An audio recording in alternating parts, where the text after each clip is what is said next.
ஒரு ஜமீன்தாரருக்கு விசிறி என்றால் மிகவும் பிடிக்கும். அதனால் அவர் ஆயிரக்கணக்கில் விதவிதமான விசிறிகளை சேகரித்து வைத்திருந்தார்.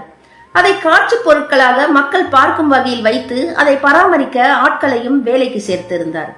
ஒரு நாள் தெருவில் ஒருவன் விசிறி வாங்கலையோ விசிறி, அற்புத விசிறி, அழகு விசிறி, மலிவான விலை 50 காசுகள் தான் என்று கூவிக்கொண்டே போய்க் கொண்டிருந்தான்.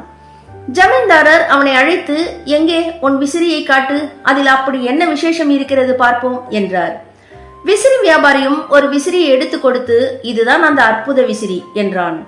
ஜமீன்தாரரும் அதை வாங்கி பார்த்து, இது எல்லா விசிறிகளை போலத்தான் இருக்கிறது, இதில் ஒரு சிறப்பும் இருப்பதாக தெரியவில்லையே என்றார். வியாபாரியும் இதை வாங்கி பயன்படுத்தி பார்த்தாலே இதன் சிறப்பு என்ன என்பது தெரியும்.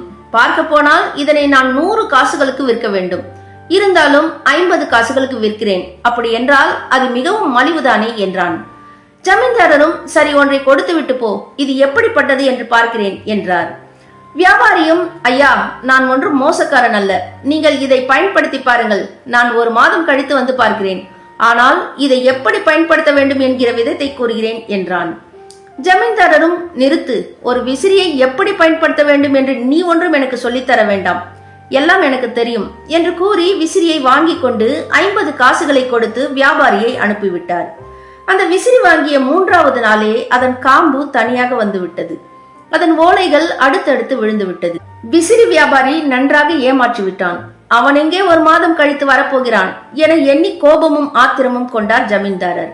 ஆனால் அவர் நினைத்தது போலல்லாமல் 1 மாதம் கழித்து விசிறி வியாபாரி வந்து ஜமீன்தாரரை பார்த்தான்.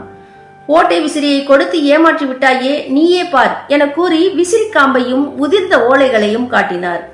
விசிறி வியாபாரியும், குறை விசிறியில் இல்லை, உங்களிடம்தான், நீங்கள் இதை பயன்படுத்த வேண்டிய விதத்தில் பயன்படுத்தவில்லை என்றான். ஜமீன்தாரரும், என்ன உளறுகிறாய், எனக்கா விசிறி வீசிக்கொள்ள தெரியாது என்று கோபத்தோடு கேட்டார்.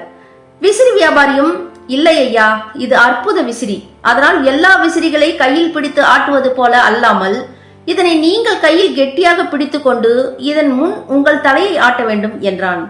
அதை கேட்ட ஜமீன்தாரருக்கு சிரிப்பு வந்துவிட்டது. அவரும், பரவாயில்லையே, சாமர்த்தியமாக பேசுகிறாய், இன்று முதல் நீ என் விசிறிகளின் பராமரிப்பு அதிகாரி என அவனுக்கு பதவியை அளித்தார். விசிறி வியாபாரியின் சாமர்த்தியமும் நகைச்சுவையும் கலந்த பதிலால் அவன் தப்பினான்.